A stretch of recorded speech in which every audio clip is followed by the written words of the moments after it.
height of such collective feeling. When we talk on the collective dimension, historical context is also a bit significant. So northeast part of the India has experienced its own share of identity struggles, like political uncertainties and identity struggles, insurgency, etc. In Zubeen Garg's one of the work, Hunere Hojua Koja, the broken dreams are reflected here, and it's part of this Mukti album, which highlights the themes of hope, loss, and social commentary against violence. As many scholars and esteemed speakers here have noted, that his music blends modernity and tradition, transforming culture into lived realities through his works. Moving on to Zubeenism, identity, and inclusivity. So, the Zubeeni statements are torchbearers of the lived and dynamic realities, not fixatedness and rigidity. And as everyone knows, his famous dialogue, "More kono jati noy, more kono dharm noy." So, he naturally promoted inclusivity, fluidity, and emotional democracy. Integrating and concluding the things, sonic geography channels identity through landscape. Next slide. Um, and collective emotional democracy enables an effective participation, and collective feelings sustain shared bonds. Together, they all become reflections in Zubeen Garg's extensive cultural praxis, which clearly cannot be summarized in few papers and words. His cultural praxis is just as boundless as his legacy, and art becomes lived social experiences. Zubeen Garg compels us to rethink the definition of an artist. He is not simply a performer, but a mediator of identities, producer of emotional collectives, cartographer of sound, and a catalyst for cultural affinity. For me, the journey has still been going on, familiarity, learning, and studying them. But it reveals how Jubinism is not just about a person. It has become about how a society learns to live together, come together, imagine itself, and remain connected despite differences uh, through the use of emotional democracy, sounds, and memories. On a concluding note, this paper argues that Zubeen Garg's works do not merely invite audience, but generate an affective condition in which listening becomes inevitable. His legacy is carried on by the memories of the fans and all of us who study and try to explore the world through his lens. Thanks a lot.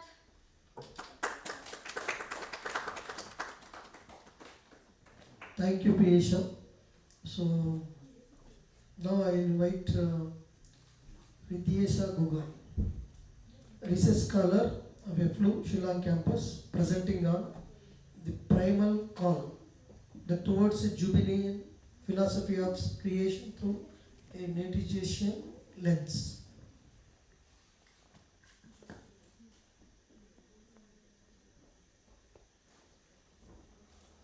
Good morning, everyone.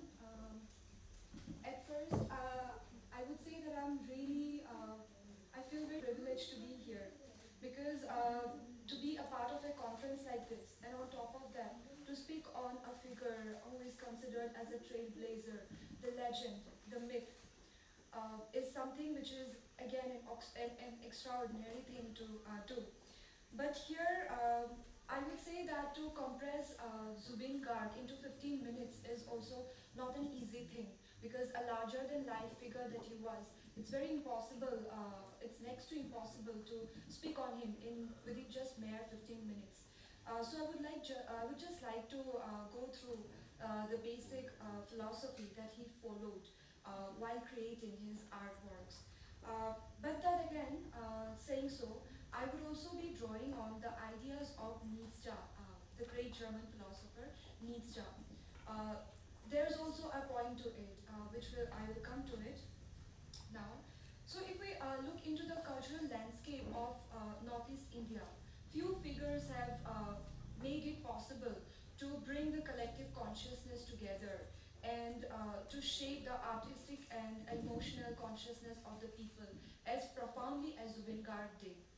And I would say he was popular not just in the conventional sense of the term, he was popular because he was able to make people think, feel, and internalize the experience that he had in the Assamese music industry is solely because of that creative impulse which he was ruled by and which is not found in many of the artists. And I think which has also made him a trailblazer of a kind. Now, this presentation attempts to look at a Zubeenian creative philosophy. And I wouldn't say that I'm drawing a reductionist, conclusion out of it, but I'm just trying to move towards a Zubeenian creative philosophy.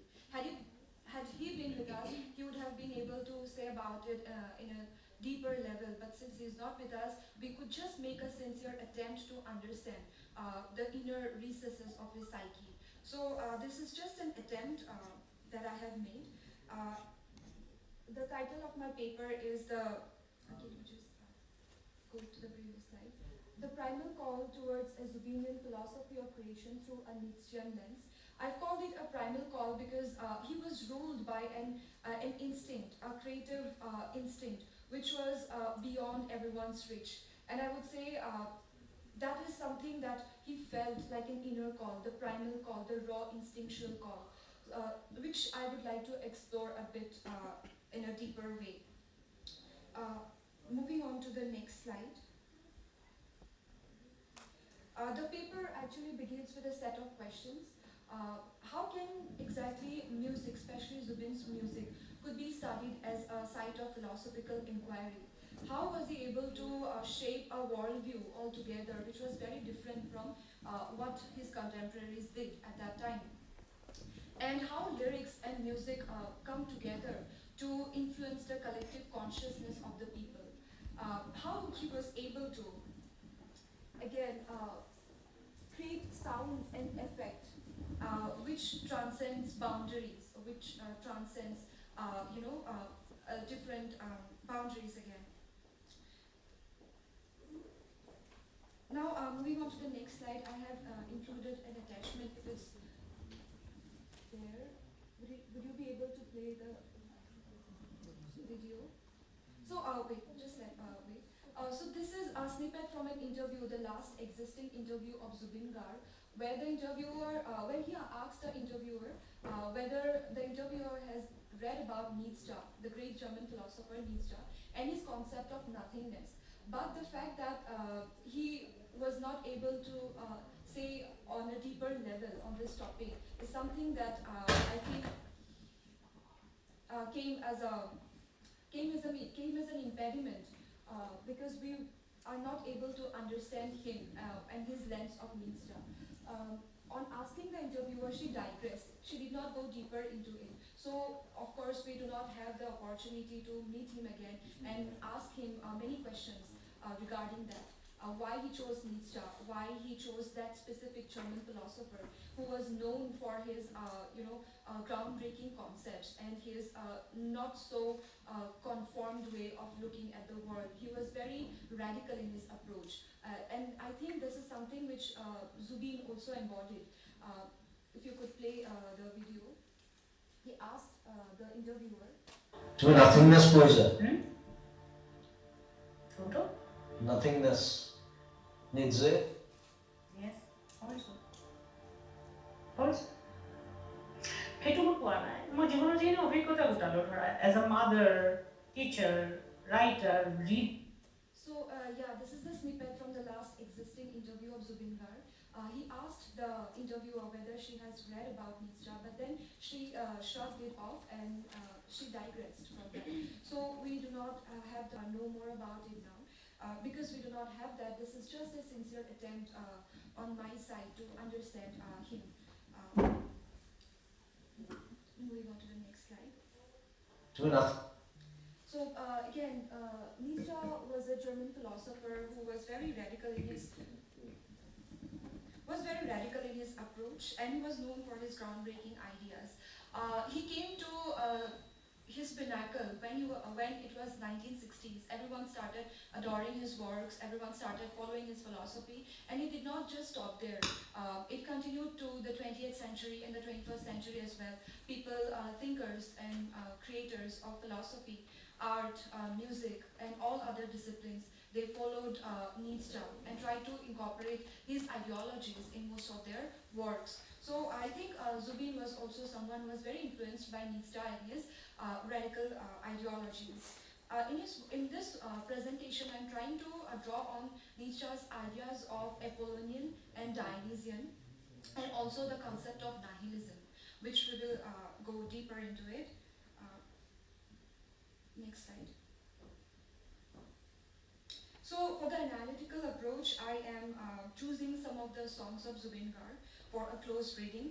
And I'm also focusing on the humming patterns of Zubeen Garg, the fragments, the non-verbal expressions. To reach, I have incorporated interview snippets and behind the scenes of his musical compositions. Moving on to the next slide. So this is the first song that I would be analyzing, Maya. Of course, it's one of his most famous songs. I do not need an extra introduction for it. But I have just included certain excerpts, just a few lines to go about it. When he sings, Moromor Maya bi trikha, Duromire junaki hoi rola kio, Maya Maya Maya mathu Maya, Naniba hemekarati nalage mokhuoroni. So when the song begins, he begins with a sense of emotional attachment, a yearning, a longing that he feels for his beloved. But his beloved is nothing but an illusion which slips from his fingers. So this is something, this is the core idea of his song Maya. Maya. But here it loosely translates to, my beloved illusionary desire, why have you turned into a distant firefly? Illusion, illusion, nothing but illusion. Do not bring any dampened nights. I do not wish for memories anymore. So if you see, there is a progression in his song. It starts with a yearning, and somehow with the repeated line of Maya Maya, Maya Mathu Maya, illusion, illusion, nothing but illusion. We see a sense of tiredness in his song. Somehow he is growing tired of waiting for his beloved or of waiting for this illusion to wear out. But somehow he's still gripped in this, illusion. But here you would see a dichotomy. He's trying to break out of this illusion, but at the same time he's not being able to do so. And while trying to do, he is growing very tired. And this I think resonates very well with one of the ideas of Nietzsche. Next slide. Here, the first line, we have art in order not to perish from the truth. It has been taken from one of the compilations that his sister attempted to make, Nietzsche's sister attempted to make, because after his death, she tried to compile and curate most of his personal reflections. So this is not from any important work of Nietzsche, but it is found in his personal reflections, in his diaries. So here he says that we very much need art to survive in a world of truth, somehow where we are gripped in illusion, where we are gripped in the dark reality of life. We need illusion to survive. So somehow I feel that this very much connects with Zubeen Garg's take on Maya. He is taking refuge in illusion in order to deal with the reality, which is equally very dark. And we have another quote. It is not only pleasant and agreeable images that he experienced with such universal understanding, the serious, the gloomy, the sad and the profound, the sudden restraints, the mockeries of chance, fearful expectations, in short, the whole divine comedy of life, the inferno included, passes before him, not only as a shadow play, for he too lives and suffers through these things, and yet also not without that fleeting sense of illusion. And perhaps many, like myself, can remember calling out to themselves in encouragement, amid the perils and terrors of the dream and with success. It is a dream I want to dream on. So this is an excerpt from Nietzsche's Birth of Tragedy. I think this very much resonates with how Zubeen Garg approached creativity, how he tried to incorporate his creative philosophy in his art, because he tried to come up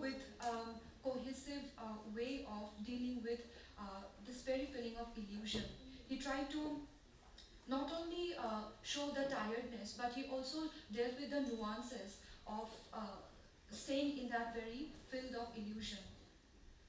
Next, going into Omanika, which is again one of his darkest songs, where he sings Nai Hewali Nai, Smritiya Mathu Jatana Bilai, Dur Pohar, Dur Prohar, Dur Tora, Aru Dur Sohar. দেহ নিথৰ মন জথৰ দিশহাৰা হৈছে পৰ হাঁহি হাথৰ চকু বাখৰ চুলি বুকু হ'ল পাথৰ মিঠা মাতৰ মিঠা আদৰ মিঠা আঘাত হ'ল প্ৰাণৰ নিৰাদেৰে আৱাহনী বিয়পায়, which loosely translates to there is no night jasmine anymore, memories only distribute pain, distant light, distant hours, distant stars in distant cities, the body is still, the mind restless, directionless is my time, a cryptic smile, misty like pearl, hair and heart turn to stone. Sweet words, tender affection, even the sweetness wounds the soul, and this reverberates like an invocation. So when we see in these lines, it begins with an empty presence. He says that there is no night jasmine anymore. A place which was once filled with pleasure, happiness, joy, is now bereft of the same. He is suffering through this disillusionment. There is this emptiness to be felt. And he says memories only distribute pain. And somehow when we move on to the lines, distant light, distant hours, distant stars, distant cities, we feel a sense of disconnectedness that he felt, as if he was staying in a place fixated, fixed in a certain place. But he was not able to reach the distant shore. He was only able to look at the light, the distant hours, the stars in the cities, but those were out of his reach. So somehow there was this helplessness, which again resonates with this idea of collapse of meaning, which Nietzsche explored. Nietzsche was known for his concept of nothingness and the meaning which is not found in this existential reality. And this is something which I believe Zubeen also followed throughout his life, and he also felt very deeply. Now, when we look at the ending lines, sweet words, tender affection, even the sweetness wounds the soul, and this reverberates like an invocation. So this assigns a kind of purity, a pristineness to his idea. Why? Because when he says avahani, invocation, as if he is going back in time, as if he wants to go back to those happy hours, and he is invoking those happy hours. So this invocation almost has a, the quality, the pristineness of the mantras, the chantings that we do. So somehow this also shows a different side of Zubeen Garg, where he is incorporating sadness, but at the same time the very feeling of purity which comes along with sadness, when we are going through a sad time. So this is something that I felt resonates with Nietzsche. Next slide. And Nietzsche also has a phrase where he says, an affirmative instinct of life, which I believe the sadness, the illusion that he felt that gripped his world was like an affirmative instinct of life. So Nietzsche, he although was a very pessimist philosopher, but he also tried to emphasize on the fact that when we are gripped in pessimism, we should find a way out. We need to use that pessimism, and we need to alchemize that pessimism to arrive at a certain a level of understanding about life. So he used pessimism as a tool. Next, moving on to Mayabini, which again, another famous song of his. He sings, Dhumuhar hote mur, bohu jugore nasun, andharu hosamur, bohu dinore apun. With the storm I have danced for ages upon ages. Even the darkness is my truth, a companion of many days. To which there is a quote by Nietzsche in his work Beyond Good and Evil. If you gaze long enough into an abyss, the abyss will gaze back at you. So this is another very relevant quote of Nietzsche, and is one of the most quoted phrases. I would say that this resonates very well with Mayabini, because even though he was dancing with storm, he was still finding purpose in it, as if he has befriended his storm. But now if we look into this quote, Nietzsche also speaks about the same thing. If you look deeper into the abyss would look back at you. It will give you a purpose, it will befriend you, it will embrace you. So something I feel like which Mayabini has, the song Mayabini has. Again, moving on to Ami Jan Jondro, another very famous song of his, where he speaks about how people have turned him into a machine, almost very robotic. He sings, Mati bole karu homoy nai, saah tupi লৈ থাকো আশা পালি আমি যেন যন্ত্ৰ যন্ত্ৰ একো একোটা যন্ত্ৰ যন্ত্ৰ which loosely translates to no one has time to speak anymore. I keep waiting, holding onto a cup of tea and hope, as if we have become machines, each of us but a machine, which again resonates very well with the breaking down, the collapse of reality, existential reality, meaning, which needs to articulate it. Now, cutting it short again, moving on to the next slide. This is something which I found very interesting. If we could play the audio.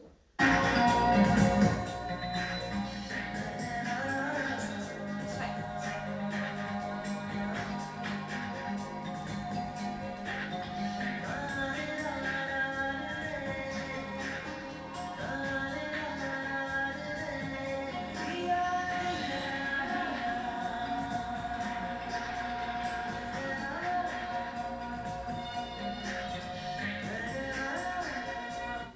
So this is a humming pattern which came as a storm in the Assamese music industry.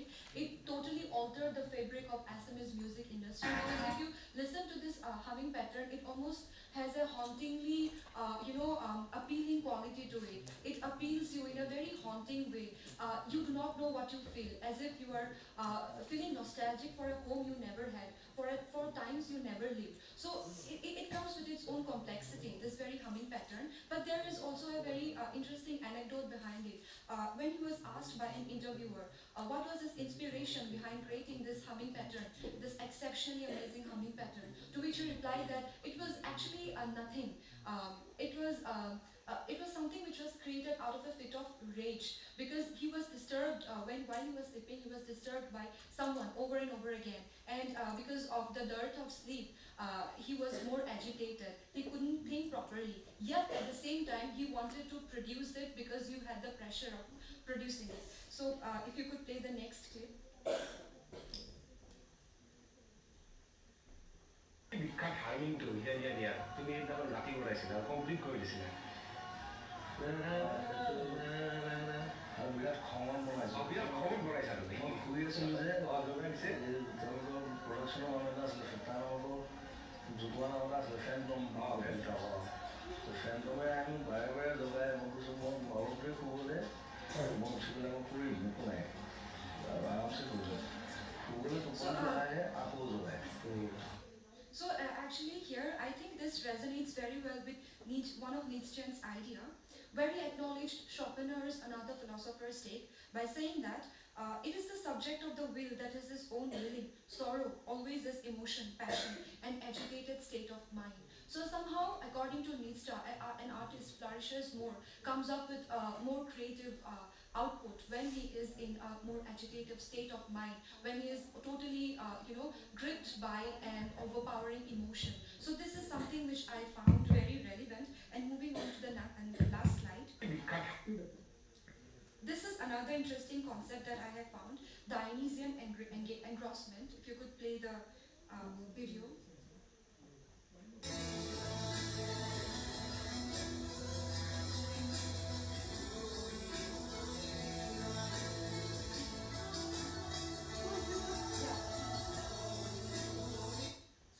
If you could see him in this state, he is almost engrossed while creating it. He is at one with the music. So somehow he has lost that sense of, humanness in it, because he is vibing, he is connecting with the music, and he is losing his sense of individuality there. And here I have found Nietzsche very important, because he had something very important to say about this primal connection that an artist experiences with his art, when he says, the rhythmic motion of all the limbs of the body in the complete gesture of the dance, then all the other symbolic forces, the forces of music, rhythm, dynamics, and harmony would suddenly find impetuous expression, which again I feel resonates very well with the Dionysian engrossment which Nietzsche speaks about. All right, I'll try to wrap it up.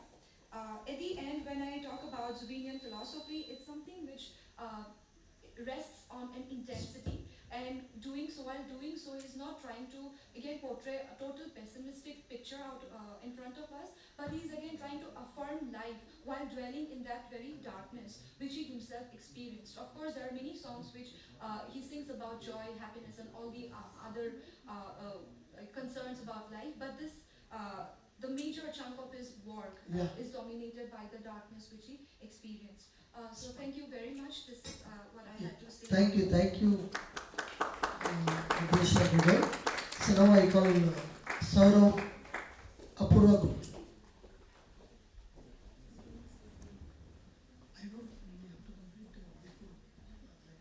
What we can do is, if it's not complete, we can have the VA calls in between and then we can continue. Okay. Then I call Bhaskar Adhikari and Sanya Jyoti Gogoi.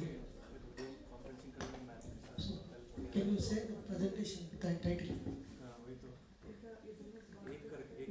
No. 10 minutes, maximum 10 minutes.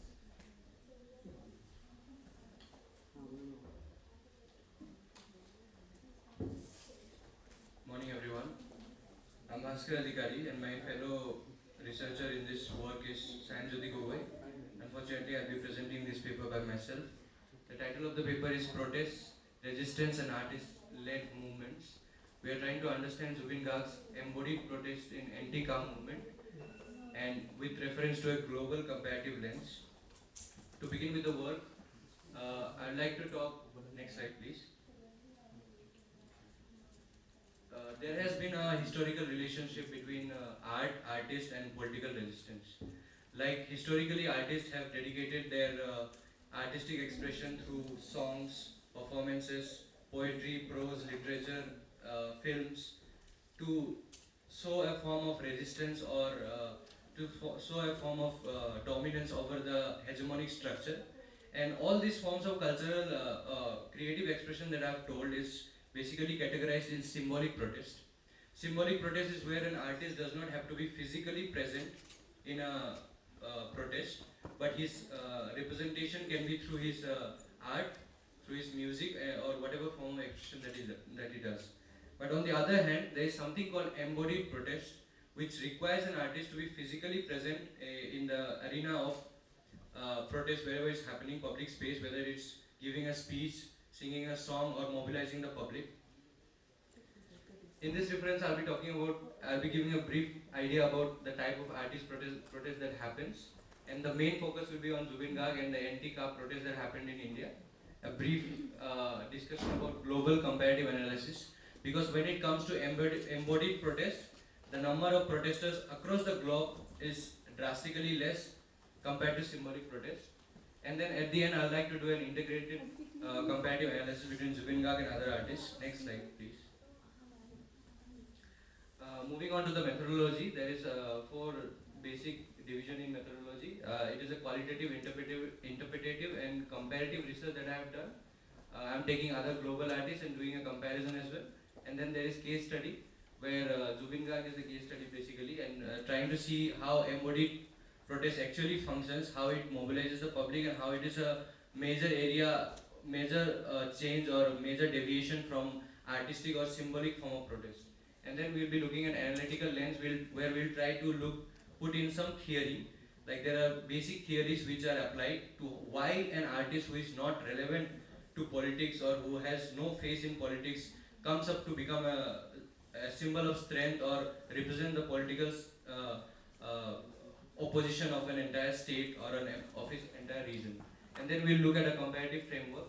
We'll try to compare global artists as well. Moving on to the next slide. And these are the basic type of protests, all the protests, performative at institutional platform, digital protests, artistic production as protests, and silent protests. These are all symbolic protests. And the last one, embodied protest, is a different form of protest, and that is the one that I am focusing on in my work. Next slide, please.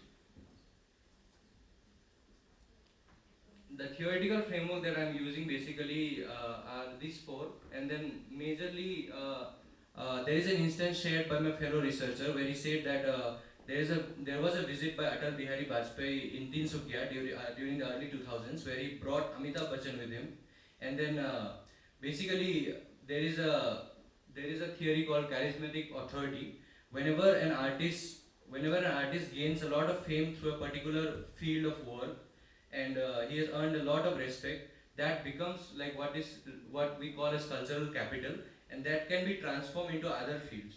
That is why whenever we see ads for polio, maybe, or for RBI, for SBI, whenever you make a digital transaction in any shop, the message that you hear is in Amitabh Bachchan's voice saying that XYZ amount of money has been paid. So that creates a sense of authority. Although we do not associate that particular artist with that particular field, but his contribution throughout the work, throughout the time, and his work makes him a figure who people can understand as someone who is reliable, basically. Moving on to that. And the primary subject of study here is Zubeen Garg and the anti-calm movement, only this part. And to give you a brief idea about CAA movement, is basically an amendment act passed by the Indian Parliament in 2019, which gave certain religious minorities in the neighboring countries, including Bangladesh, Pakistan, and Afghanistan, to settle or get a documented citizenship in India, who have arrived before 31st December 2014.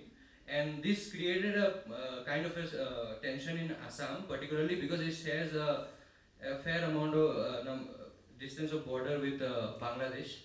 So there is that political issue, and the major role of Zubeen Garg is that he is not only a symbolic figure in this protest, he is an embodied figure, because he joined this protest in public gatherings. He stood with the public.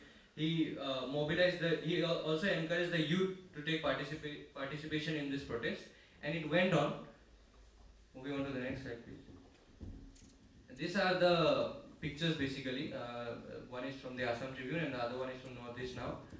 This is the instance where Zubeen Garg is seen giving a speech.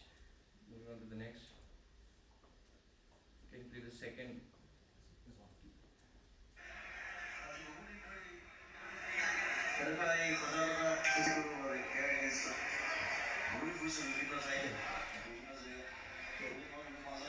Basically, trying to show his engagement, because artists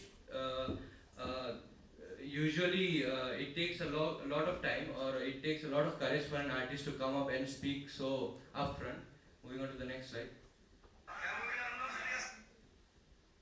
We are doing a global comparative analysis. There are a very rare number of artists who actually do this kind of embodied protest. So I have found out a few of them. Next slide, please. The first one is Fela Kuti from Nigeria. His protest was against the military regime of Nigeria. He even formed his own political space as well in Nigeria at those times. And the other one is Tumar Shelahi. He worked in Iran for women's rights, freedom. And all of these, both of these artists had a high risk resistance movement, and they were both jailed for a long period of time. Moving on to the next one. And this is Joan Baez and Denis O. Joan Baez is from USA. She did her anti-Vietnam War protest, and then she also did her anti-Civil War protest. So basically, she is an anti-war activist. And then there is Denis O. She is a Canadian and she's from Hong Kong, and she's basically known for pro-democracy protests in Hong Kong. Moving on to the next slide. This is the integrated comparison. Basically, I have told you about Zubeen Garg, and there is all the four artists. The commonality between musicians and the music artists is that their basic form of resistance is against the authority. So we have seen that politicians, cricketers, whoever go into or enter into the political domain, they make a political career out of it. But then when it comes to musicians, particularly these musicians, they refrain from getting into politics, because the thing that they are going against is the authority. So they want to challenge the power rather than being in power. That is the commonality between all the artists, and this is the difference. Moving on to the next slide. So only 1 minute. The final discussion, I would like to wrap it up basically. This paper basically tries to show the distinctiveness between embodied protest and symbolic protest. Embodied protest has more credibility, more authenticity, and very few artists in the world were able to stand up and beyond their symbolic, beyond their music, beyond their art, and Zubeen Garg was one of them. And then Zubeen Garg's role in anti-calm movement was also locally influenced and linguistically influenced, but he was a very prominent figure in the moment.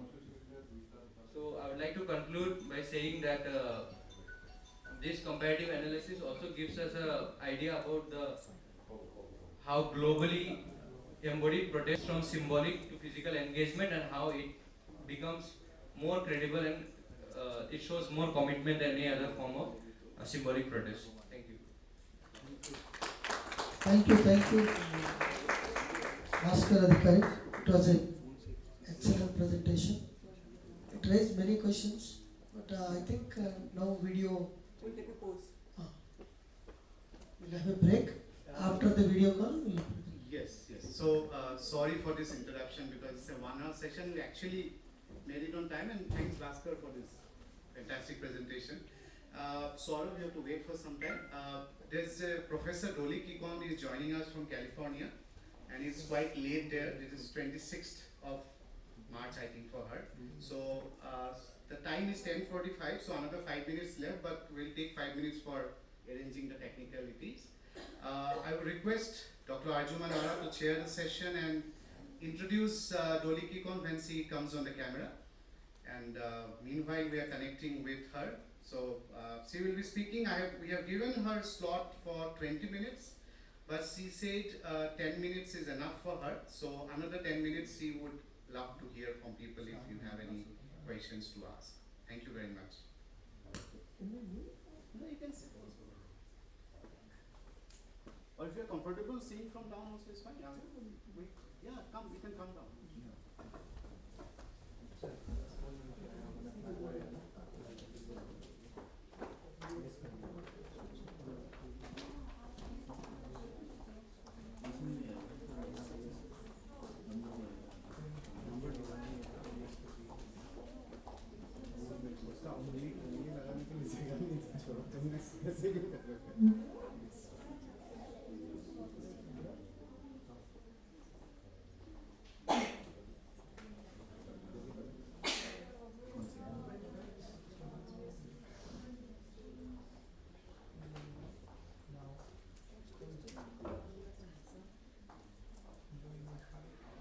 The link of YouTube will be same for that.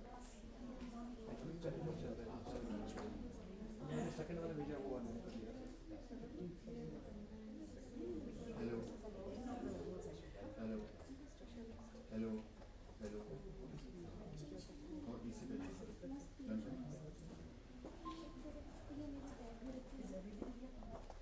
Yes.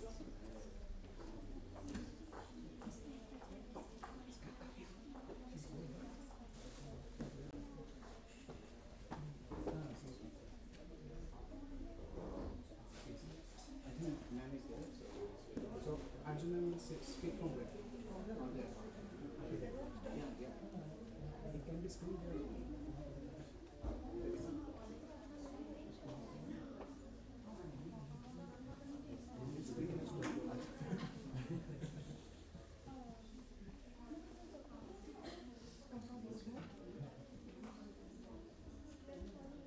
Yeah, it is on screen. Also request Madam to on the camera. It's fine. Madam Dolly, if you could switch on your camera.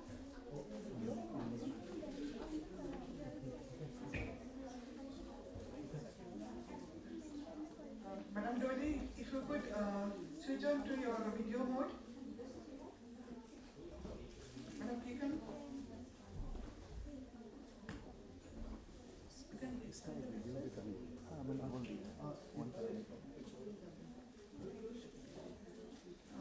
Dr. Keegan, would you like to, could you come on the video?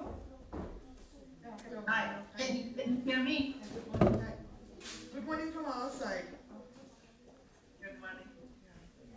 So this is a pleasure and privilege for me to welcome Professor Dolly Kikon to be a part of our program on Zubeen Garg, his legacy and epoch making. Just to give a brief introduction to Dolly Kikon, apart from being a writer, she is also a professor in the Department of Anthropology in the University of California, Santa Cruz. She has received her PhD from the Department of Anthropology at Stanford University in 2013, and she was also a postdoc fellow at the Department of Social Anthropology at Stockholm University. She also is a graduate in law, and she worked in the Supreme Court as well as Guwahati High Court, and she worked a lot for the promotion of resource extraction, and her researches were mostly on resource extraction, militarization, development, human rights, migration, gender and political economy. And she has also worked for advocacy and research on land ownership and resource management in Northeast India, including extra constitutional regulations like the Armed Forces Special Power Act. She belongs to Nagaland, her very own Northeast, and it is a pleasure to have her on this forum. And may I just welcome her to deliver her talk, which will be followed by Q&A. Madam, I hand over to you. Sure. इसको single frame में लो.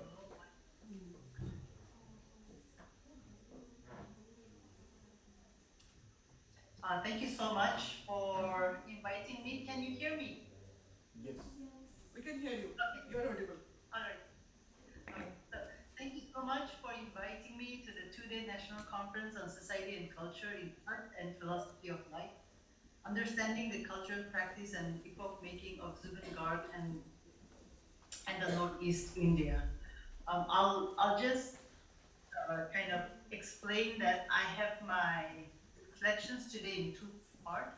The first part where I will read out a small bit of the essay that I wrote as a tribute for Garg on 22nd September 2025, and it came out in Pratidin. And the second part of my reflection is kind of my thoughts about the title that I gave you all for this conference, Grieving for Zubeen Garg, Belonging in Community in Assam, and what that means. So, in September 22, 2025, I wrote a small essay as a tribute to Zubeen Garg titled Goodbye Zubeen Garg, Assam's Heartbeat, Shine Bright in the Sky. And this was actually my thought during that time as we were all mourning his loss. And this is what I wrote. As multitudes in Assam mourn his death and pour out on the streets, my heart grieves. At Delhi airport, the Chief Minister of Assam, Dr. Himanta Biswa Sarma, went on his knees and paid respect to Zubeen Garg's mortal remains. What happened? The tears, rage, and grief that initially went viral on Assamese local television channels quickly grew into a flood of videos with messages, songs, anger, and tributes for Zubeen Garg.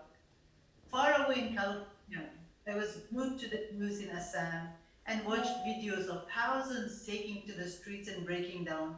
And just like that, I turned on my boombox and played Maya Bini Rati Boku. It brought me closer to Assam, a state that embraced me and gave me wings to fly. I desperately looked for an English translation, and when I found it, I slowly understood the rage and the grief. It was the Bihu voice of Zubeen Garg that had welcomed me to Assam a few decades ago. His songs about land, harvest, lust, the moonlit night, and love came from his life world as a Khatiyo Khomia from Hibohagor and Jorat. Mayabidi Ratif Bukbut spoke about love and desires of the heart in metaphors of a flowing river, the rising sun, and sweet dreams. He eloquently rhymed the tenderness of an embrace of a lonely dark night and his pain on a cloudy night. For a generation who inherited the trauma of militarization and state violence in Assam, Zubeen's voice offered them solace and the confidence to fall in love, dream, and reach. No one else could enter the hearts of the young and the rebellious like Zubeen did. Across Assam, his songs revived an imagination of the land and to do with the embers of the heart. When I began to work on the politics of food and the struggles of local cooperatives in Assam, I came across his advocacy to promote the regional economy. Zubeen Garg volunteered to become the face of the Sita Jokala Milk Cooperative in Morrigan district for free. When the audit and accounts department started to create problems, he took a fee of 1 rupee. This is how much he loved the land. No matter the challenges, he recognized the need to care. For decades, he gave away everything he had to the people of Assam. And in his death, we learned how to love one another. Everything he wished, everything that we wished, we did not say to him. We wish we had said to him. Now our aspirations, pain and melancholy linger in his songs and voice.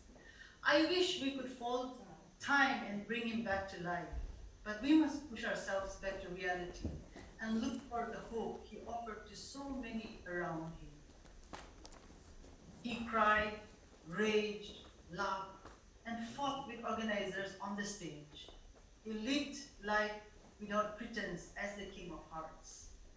There are hundreds or maybe thousands of videos about Zubin, and in every single one of them, he utters what he feels and what he believes. He is unfurling his life and his suffering. He admitted in many interviews how he was fond of drinking, and he was trying to drink less and care for his health, he would say. He told us his secrets and his struggles on television interviews and kept things open. Yet his fans never abandoned him. They loved him more. It allowed them to feel their own sorrows and recovery journeys as well. In his moments of vulnerability, Zubeen Garg reminded us that there is nothing to gain from covering the truth about life. Today, politicians, festival organizers, and event management teams curate the taste, the smell, and the touch of Assam and Northeast India.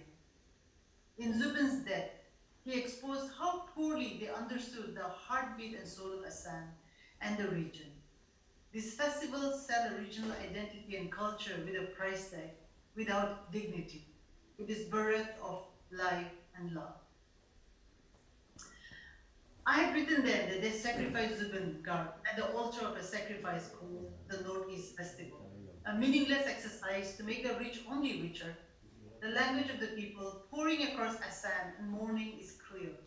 There is no price tag for Assam, its land and rivers.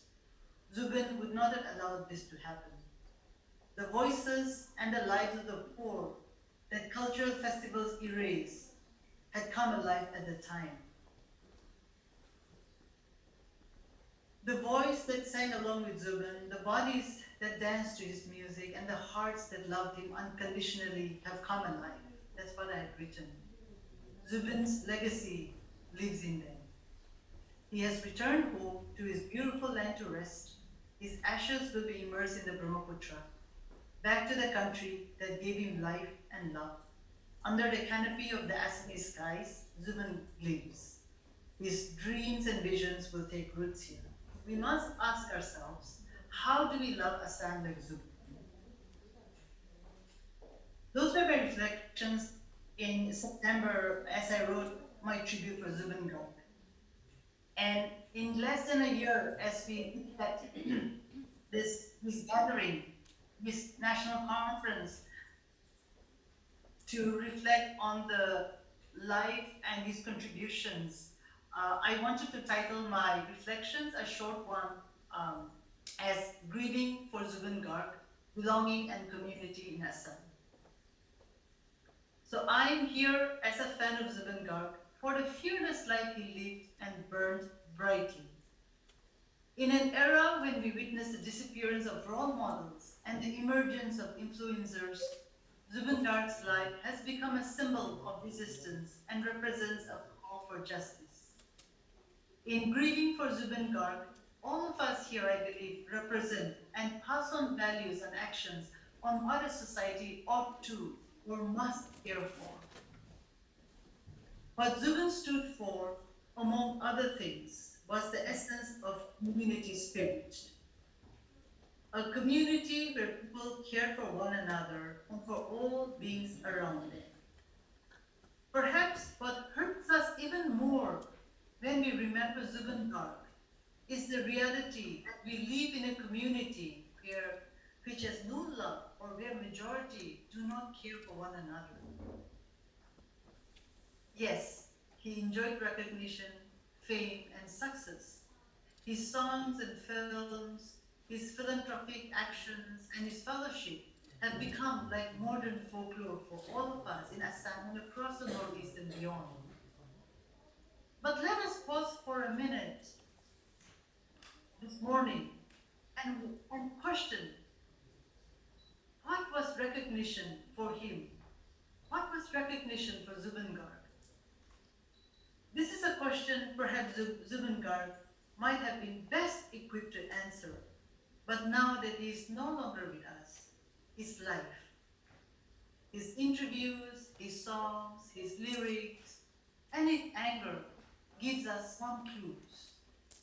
His restlessness and his encounters with emptiness seem to imply that he knew the facade of recognition from friends and society, and he knew the facade of fame and success.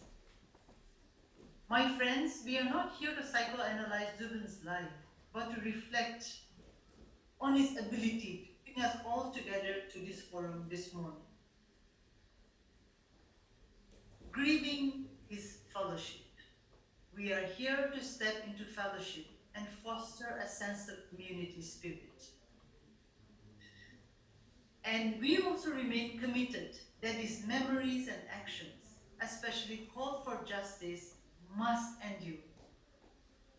If we treat the life of Zubin as a mere artist that we enjoyed and consumed, we fail to live up to the challenge of reflecting on the purpose of our own lives today. What the hell are we doing here on earth? What is our purpose? What is the meaning of our lives? Our lives begin to disintegrate into a performance. It lacks the fire to burn and to be a light for oneself and for one another.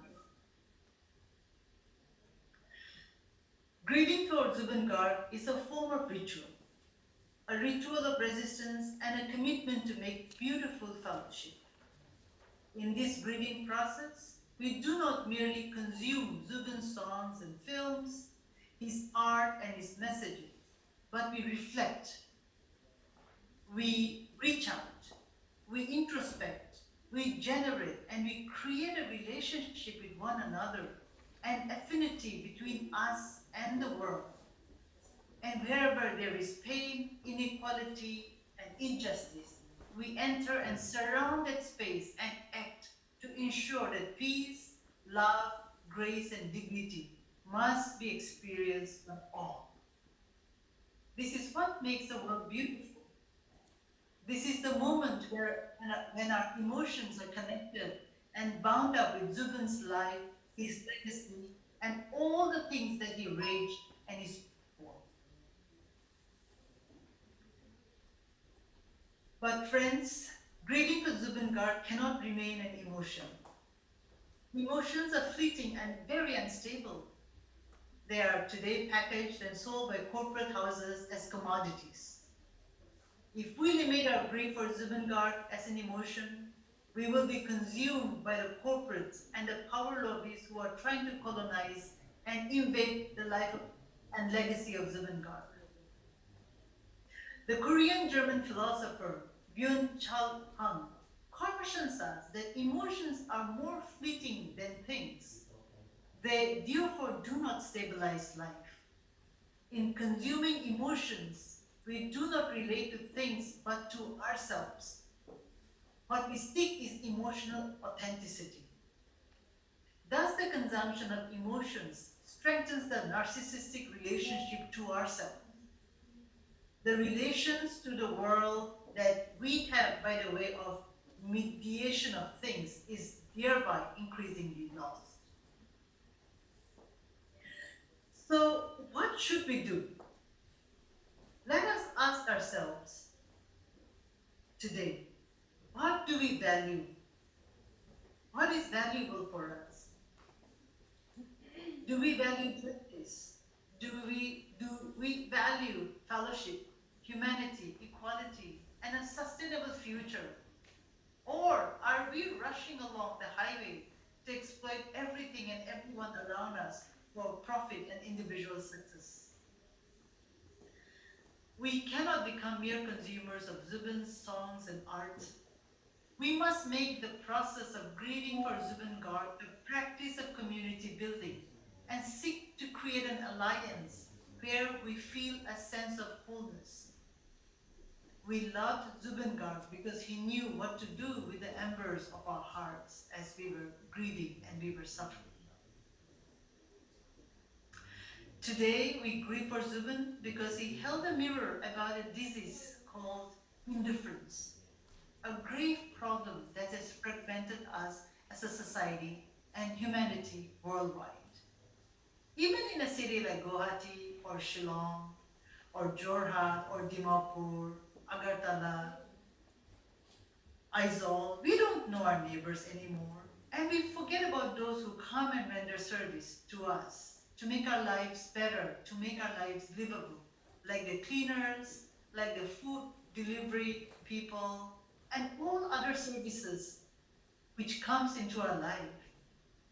That is why Zubin's reels and videos of randomly talking to unhoused people on the streets of Guwahati, the rickshaw pullers that he was sharing tobacco with, and the vegetable vendors who would stop and sing along with him have become symbolic forms of humanizing others, especially those who are invisible, matters the least in the common world.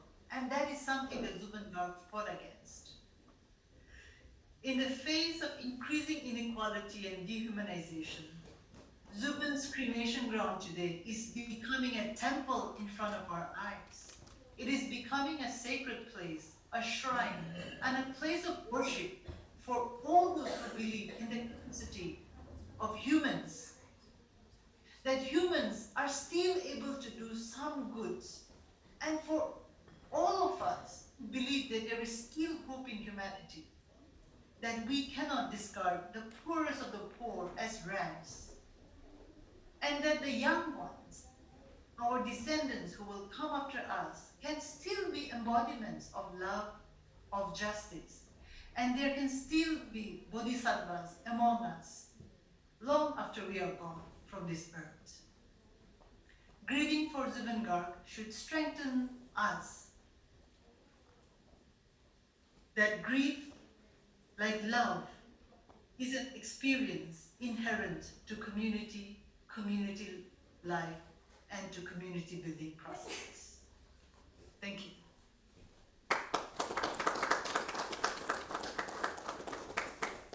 Thank you so much, Madam Keegan. Now we would like to take some questions from the audience, if anybody has anything. You will know much more about Zubeen. This was a section I gave, and I think maybe more than questions, we can have interaction, and I'll be happy about that. If anybody has anything to interact with now. Anyone? Anyone?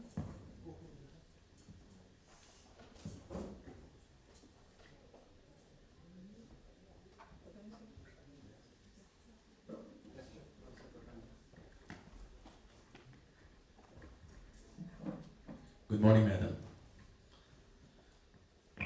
Yeah, Professor Pradhani from... I'm Pradhani from Department of English, Northeastern Hill University. It's really very nice that for the first time also I'm listening to you, though I have read your books, and that you'll be here in this particular program. This itself is quite rewarding for all of us. And thank you for very insightful commentary on Zubeen Garg, especially Zubeen Garg and his death. I would like to know from you, how do you look at Zubeen Garg as a cultural icon? What makes Zubeen Garg different than so many other singers that we have amidst us? Very successful, national icons also there, but Zubeen Garg stood out differently. How do you look at that? And how do you look at Zubeen Garg also from the perspective of Northeast? From the perspective of Northeast. From the Northeastern perspective on a broader scale, how do you look at it? How he could transcend himself beyond his hand? I mean, it's, thank you so much. I'll just share my thoughts, and I may be absolutely wrong, but I think that who he is in terms of the legacy is still an ongoing process. And I would say that all of us, including me and you, we are actually witnessing a legacy in the making. So in less than a year, we can imagine, in September it'll be, it'll be a year, but in less than a year, we can see the reaction. We can see how people are growing up, and this is, I think in our lifetime, maybe in another 50 years, we can say what he has become as an icon. But I think it's so big. I was thinking about Zubin once in his studio. I saw him twice, and as a fan from far. Uh, and yet the idea of knowing Zubin Garg is not so much perhaps around his family circle or around his friends. Everyone embraces him. Everyone has a story to tell about Zubin Garg. And I think the icon in him is that, everyone feels that they can belong in that fellowship and in that community. And I think it's so immense. It's so immense. And unlike other icons, which are, I think, very, very well put together, I talk about Zubin Garg as the icon who lived in a very brave and courageous manner about showing his brokenness. Right? He wasn't scared to live to live an honest life that was not well quote unquote curated. And I think you that side of him. And that's why I think the connection with him is very, very strong. So if I'm making sense, I think what I'm saying is that we are still in that. We are witnesses. You and I, actually, we are witnesses. And it's people who will come after us who will actually be able to decipher the greatness and what he did for this generation. Hello, ma'am. This is Alankar.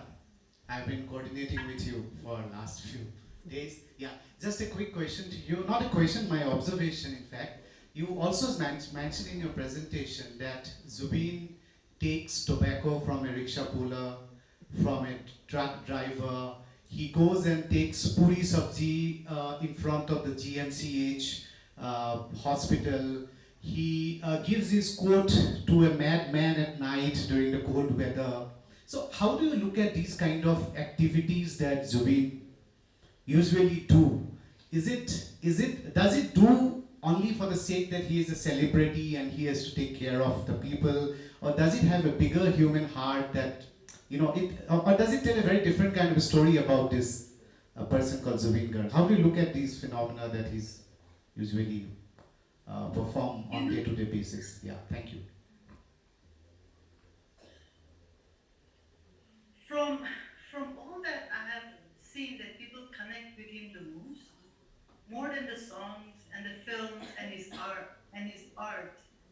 I see that people are drawn to his vulnerability, and that Zubin Garg, like many of us of this time, lived with a broken heart.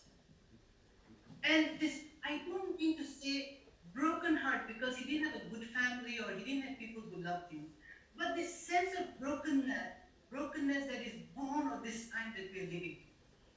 What hurts us when our lives are complete, and he experienced fame, right? He experienced success. His albums were hits, but he always talked about this sense of restlessness and this emptiness.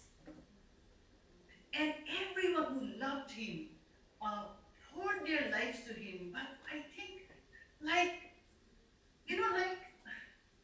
like the Buddha, right? When they sought a kind of enlightenment, they had to shred family, wealth, and they had to leave it behind, and they had to go through this process of suffering.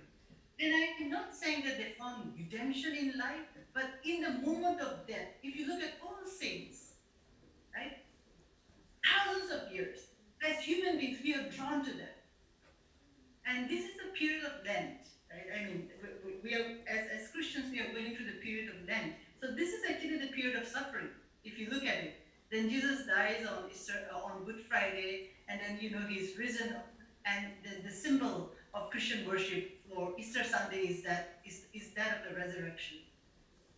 I don't mean to align Zubin as a god or as a saint.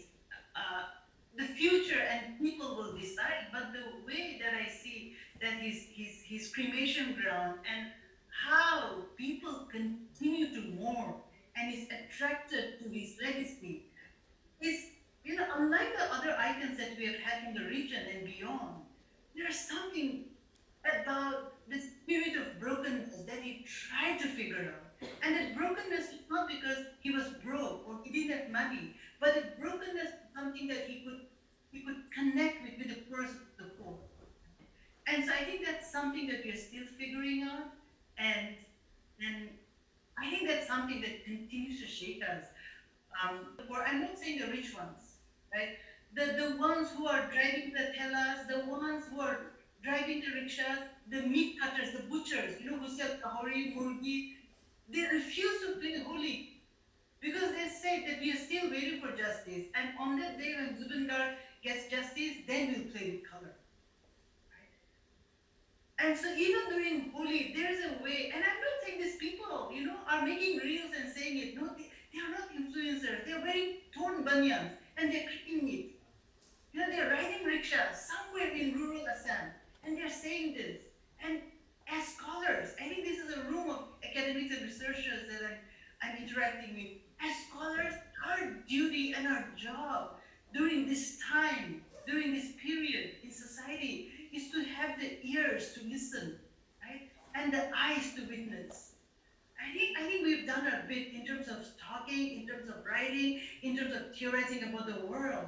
But I think it's time for us to also break our hearts, to break the walls of our colleges and universities, and to say that, my heart hurts. My heart also breaks for this. And I think that's a connection that we must make as witnesses for an icon or even maybe something bigger in the making that we are witnessing together. Thank you, Mom. I would like to add a small bit of comment here with what Alanka has asked. It's not that I shared Koini with Zubeen. Daisy has raised her hand, maybe, or Yeah, I think the question. Oh, it's a thumb. It's a thumb. Okay. Sorry. Yeah. So Zubeen never shared Koini with me and never a tea or anything. But the thing is that, like many people, his fans, we also connect. I also connect in some way. But I feel that he is like one character called Shambhu in Prafula Roy's book called Amagi Dekun. He has a character Shambhu who mixes with the rich people who can easily go to the five-star hotel and also go to a roadside hotel. And he takes away money from the rich people to distribute among the poor people. So Zubeen was a kind of initiator, a kind of instrument who took money from people. He himself said that he took money from BJP, but again he said that he gave it away to people. So that Robin Hood image is something that probably has made this connection that you are asking about. And what I have seen him, that he could mix with anybody very easily.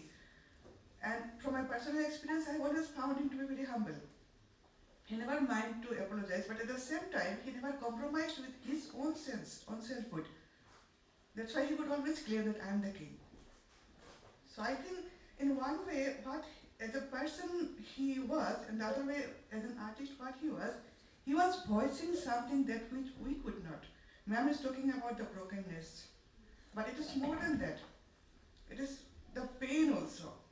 Okay, and then we have a tendency, Indian people, especially I feel it is more with the Assamese people, shifting tendencies. Okay, we want to shift our responsibilities on other people. Somebody else should talk for us. And Zubeen was doing that. That also might be one connection that people are connecting with him. Our participants online, do you have any question or any query, something to share with us? Our online participants, do you have anything to share with us? I don't think so. Okay. Oh, not as of now. I'm just enjoying the conversation. I'm also become a bit bhabuk. I don't know the English word of it, but yeah, a bit shaken and not shaken in the sense that it's like the grief still stays with us. It's just that when we talk about it, we relate what we feel or what we have been feeling. And Professor Kikon has always, through her, I mean, not always, I mean to say that from her first article that I've read about Zubeen, whenever I do connect about the point of brokenness, that how do, and in fact, in my yesterday's presentation, I was trying to reconcile the fact that how do I, as an academic, reconcile with the brokenness that I feel? How do I, in fact, conceptualize the number of times that I broke down while preparing for the talk?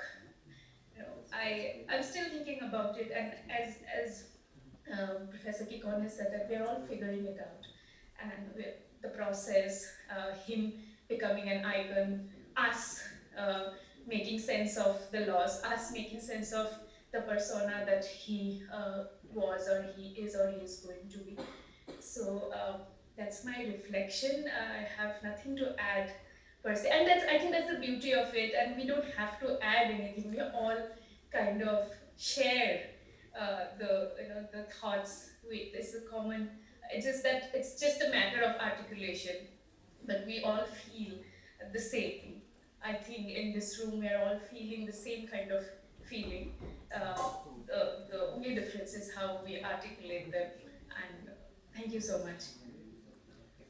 Thank you, Daisy. I think this pain should continue to be with us because this is a positive pain which is creating a kind of an environment of empathy in the South. It was almost lost with criminal politics. And if you go to Zubeen Khedra, all people are coming, all sort of people. It has already become a place, an ideal place of humanity. So I think this pain I should keep up this pain for some more time, maybe for a lifetime, to be human being, to feel that we are human beings. Is there any closing comment from Madam Kikon? Well done. Well done. Thank you for doing this. I mean, it's, I hope you'll continue with this, annually.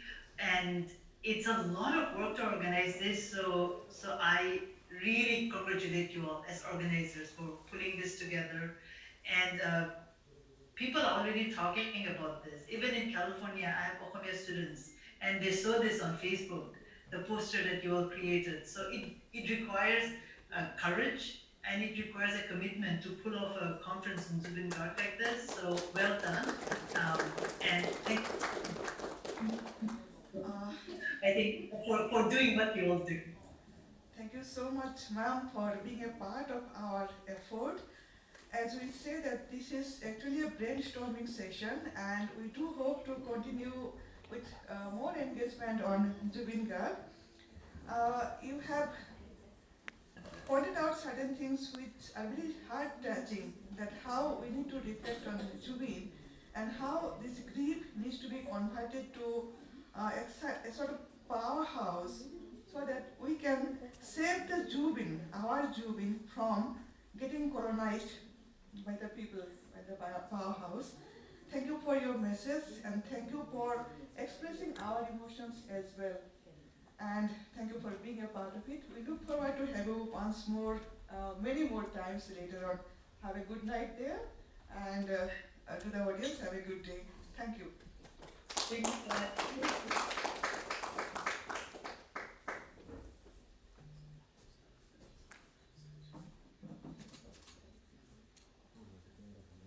So we'll move towards the next session.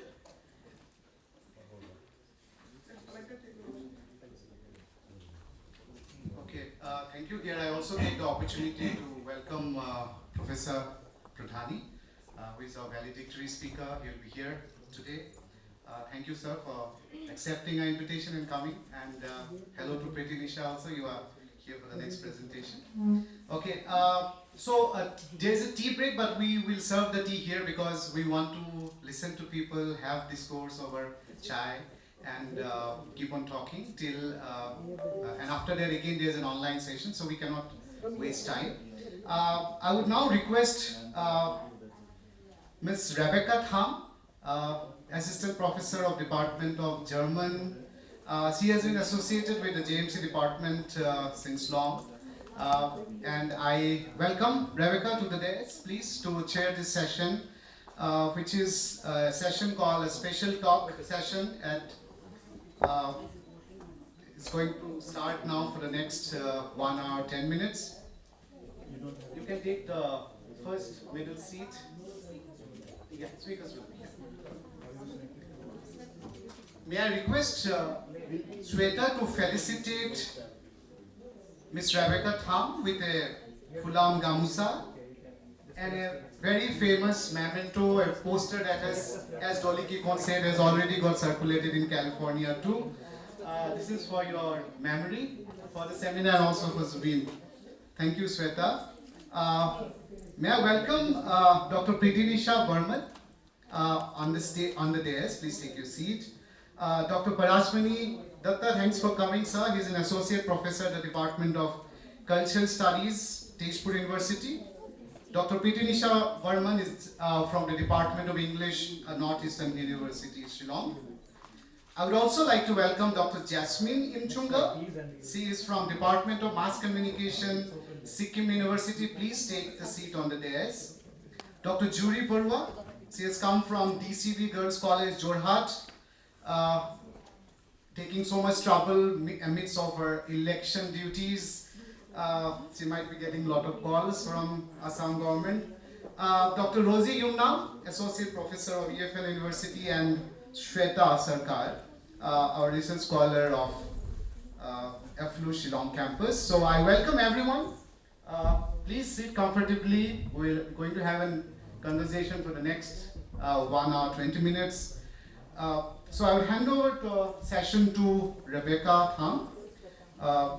And I wish everyone all the best for the session. Thank you.